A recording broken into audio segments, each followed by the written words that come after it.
Once upon a time, there was a young princess who met a frog in the famous story we all know today called The Frog Prince. But did the girl really kiss a frog? Is the original story darker and more messed up than the Disney version?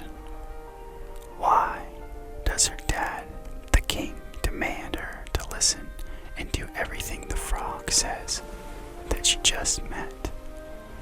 Is there many versions of the story, and one where she even cuts off the frog's head when he asks her to sleep in bed with her? It's time for me to answer all these questions and more, since this is ASMR. Aaron, back at it again with another daily video to help you relax.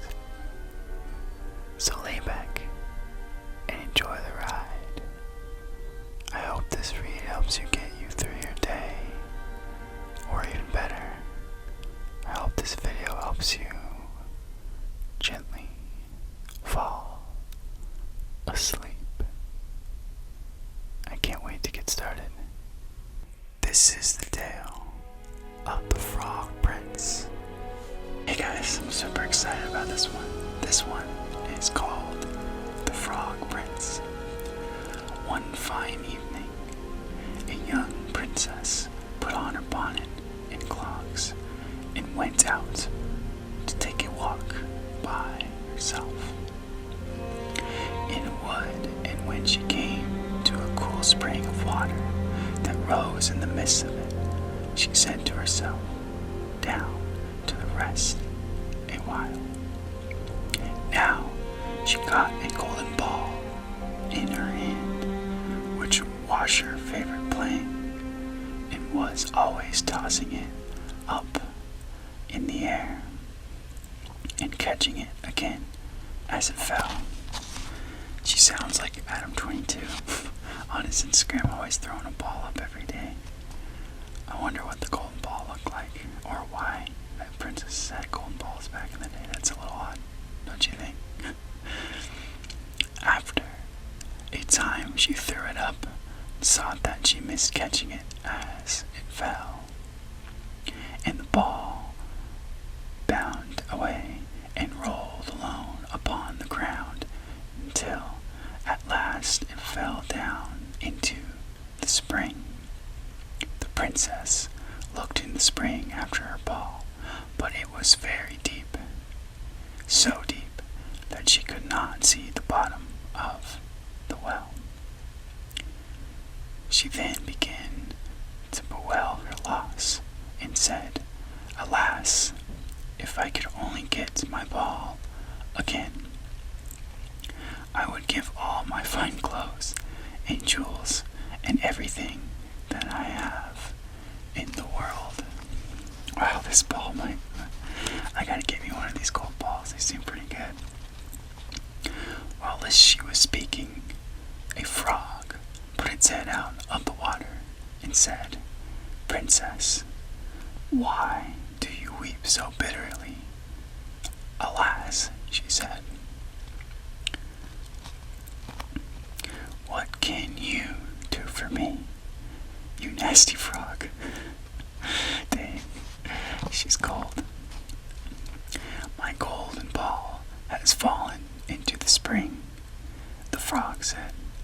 "I want not your pearls and jewels and your fine clothes, but if you love me and let me live with you and eat from off your golden plate and sleep upon your bed, I will bring your ball again." What nonsense, thought the princess. This silly frog is talking. She thought about this after she already insulted him. "You can never even get out of the spring to visit me, though he may be able to get my ball from me for me, and therefore I will tell him he shall have what he asks." So she said to the frog, "Well, if you will bring my ball,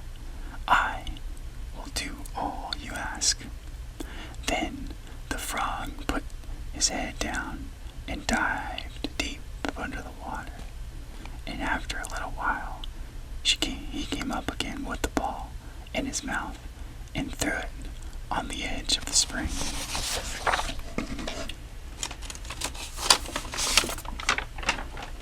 I forgot to light the candle.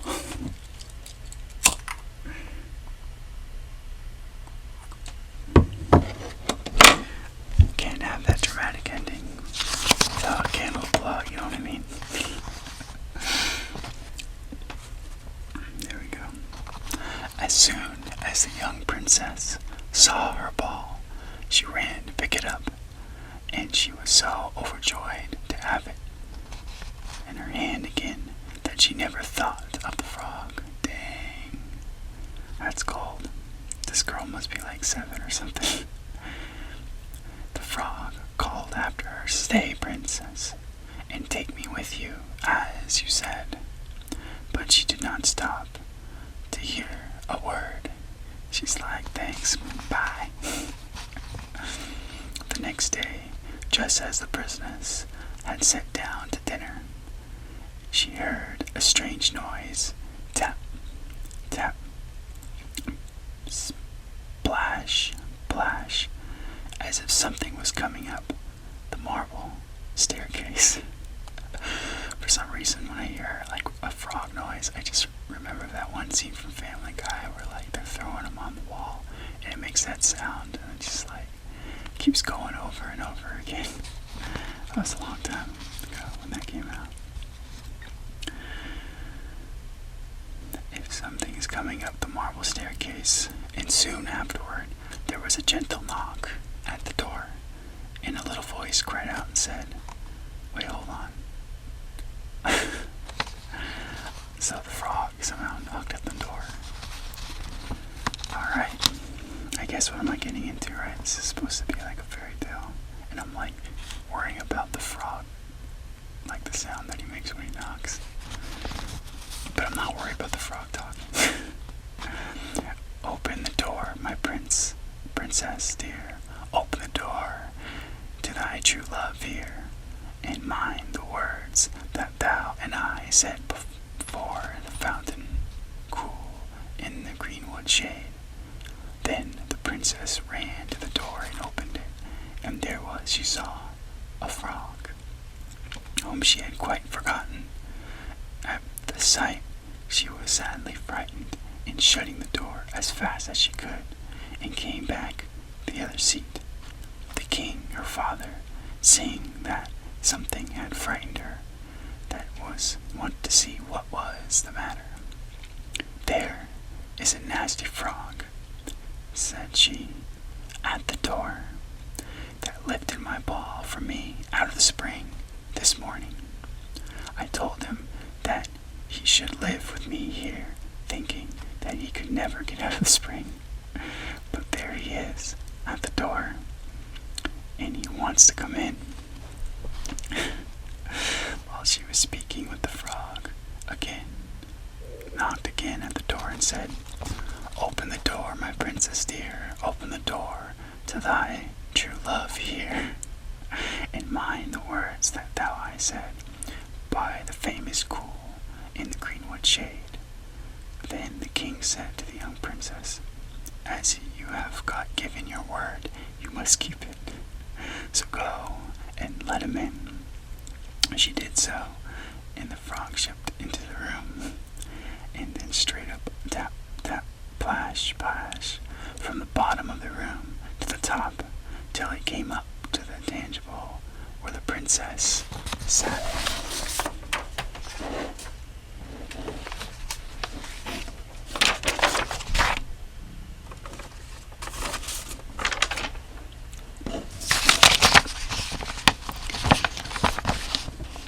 "Pray lift me upon the chair," and he took the princess and left the next to you. As soon as you did this, the frog said, "Put your plate nearest to me, that I may eat off it." This she did, and when he had eaten as much as he could, he said, "Now I am tired. Carry me upstairs and put me in your bed." And the princess, thought very unwillingly, took him up in her hand and put him upon the pillow over her bed. What the heck? I thought the frog made a deal where he can use her stuff, not like make her do everything for him too. Where he slept all night long. As soon as he was light, he jumped up and hopped down the stairs and went out of the house. Now then, thought the princess, at last gone, I shall be troubled with him no more. But what she was mistaken for, when the night came again, she heard the stamping at the door, and the frog came once more and said, Open the door, my princess dear, open the door, thy true love is here. And mind the words that thou and I said, by the fountain cool in the greenwood shade. And when the princess opened the door, the frog came in and slept upon her pillow as before till the morning broke. And the third night headed the same, but when the princess awakened on the following morning, she was astonished to see, instead of the frog, a handsome prince gazing on her with the most beautiful eyes she had ever seen, and standing at the head of the bed. Yo, how old is this princess? It's not good. He told her that he had been enchanted by a spiteful fairy who had changed him into a frog, and that he had been fated so to abide till some princess should take him out of the spring and let him eat from her plate and sleep upon her bed for 3 nights. You, said the prince, have broken his cruel charm, and now I have nothing to wish for but that you should go with me into my father's kingdom, where I will marry you, and as long as you live.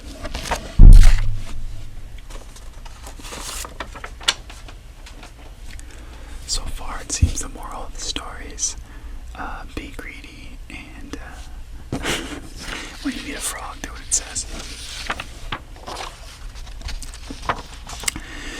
The young princess, you may be sure, was not long in saying yes to all this. And as they spoke, a gay coach drove up.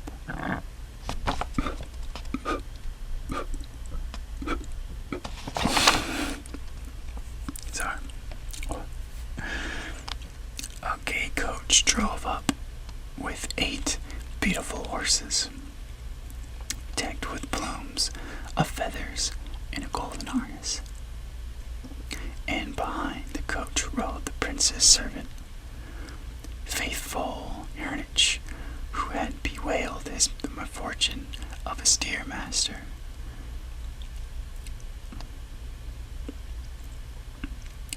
During his enchantment for so long and so bitterly that he heard the well night burst. Wait, if this dude was so faithful, why wasn't he looking for the frog? And why wasn't he trying to get a princess to love him so he could be back to normal? I think there's a lot more in here between the lines.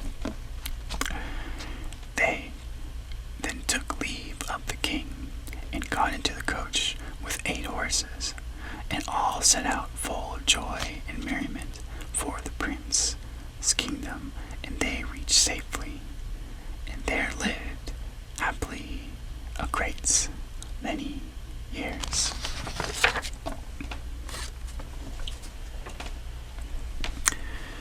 I hope you guys enjoyed this video and this read.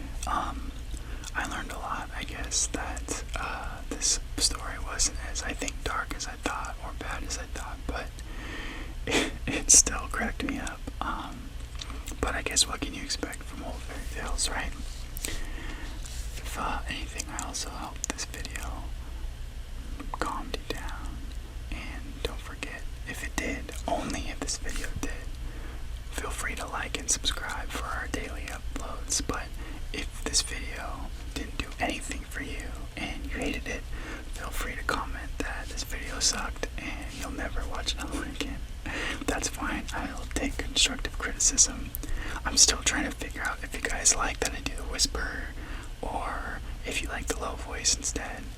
But I also used to put music throughout the whole story, but some people were saying that they like just the whispering, so I'm not really sure. This is a really tough space since it's so new, and I mean it's been around for a while, but we're still trying to figure it out. So all the feedback you guys give, feel free. Like I said, be as ruthless as possible because I take it as a learning, and I want to make these videos great for you guys. So hopefully this video helped you get you through your day, or even better, I hope this video helped you gently fall asleep.